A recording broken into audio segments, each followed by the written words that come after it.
Goeiedag julle, Jolandi van die Bybel in 1 jaar. Ons lees vandag saam uit Lukas hoofstuk 18 vanaf vers 1 tot 14 en ons gaan kyk na 2 gelykenisse. Eerstens die gelykenis van die onregverdige regter, soos wat ons lees in verse 1 tot 8, en tweedens die gelykenis van die fariseer en die tollenaar, soos ons lees in verse 9 tot 14. In die eerste gelykenis lees ons in vers 1 dat die gelykenis vertel is met die oog daarop dat 'n mens gedurig moet bid en nie moedeloos moet word nie. So wanneer ons na die daaropvolgende verse kyk, is dit belangrik om hierdie in gedagte te hou, want anders mis mens dalk die hele doel van die gelykenis. Die mens is geskape met 'n geestelike instink en dit is hoekom mense outomaties in gebed ingaan wanneer die lewe begin druk. Maar wat Jesus hier vir ons wil leer, is dat gebed en verhouding 'n leefstyl moet wees en nie net krisisbestuur nie. Want wanneer ons derentyd aan die Here vashou in gebed, versterk dit ons vermoë om nie moed op te gee wanneer die lewe rof raak nie.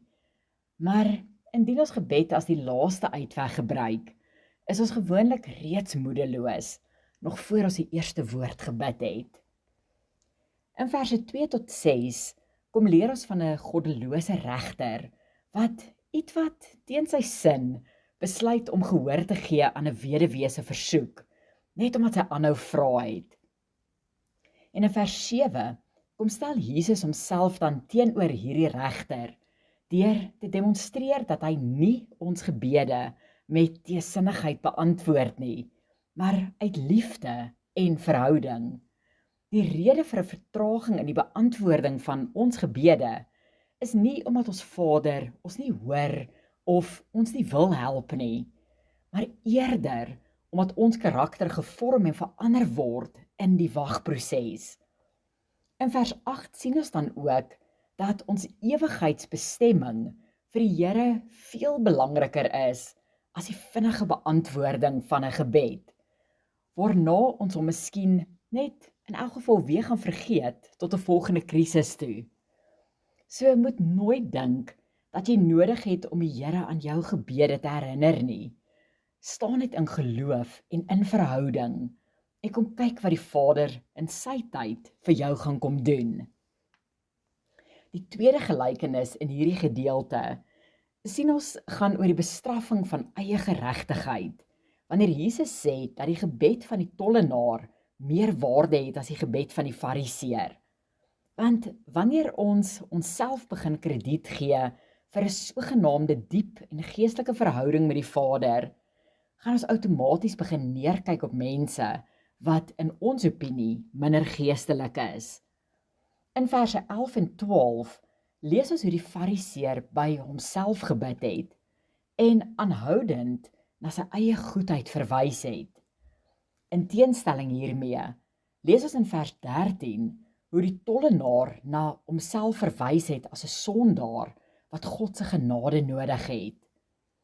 Ongelukkig, wanneer ons soos die fariseer bid, is ons eintlik net besig met ons eie agenda. Maar wanneer ons soos die tollenaar bid, besef ons dat dit slegs genade is wat ons kan red.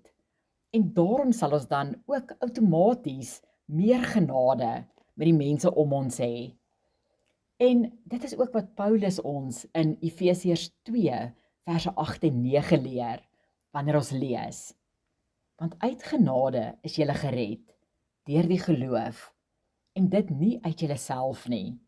Dit is die gawe van God, nie uit die werke nie, sodat niemand mag roem nie.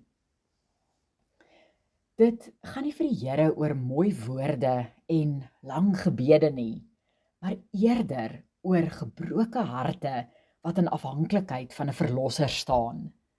So, kom ons bid tot ons Vader om ons harte te kom verander, indien ons iewers letsels van eie geregtigheid raak sien.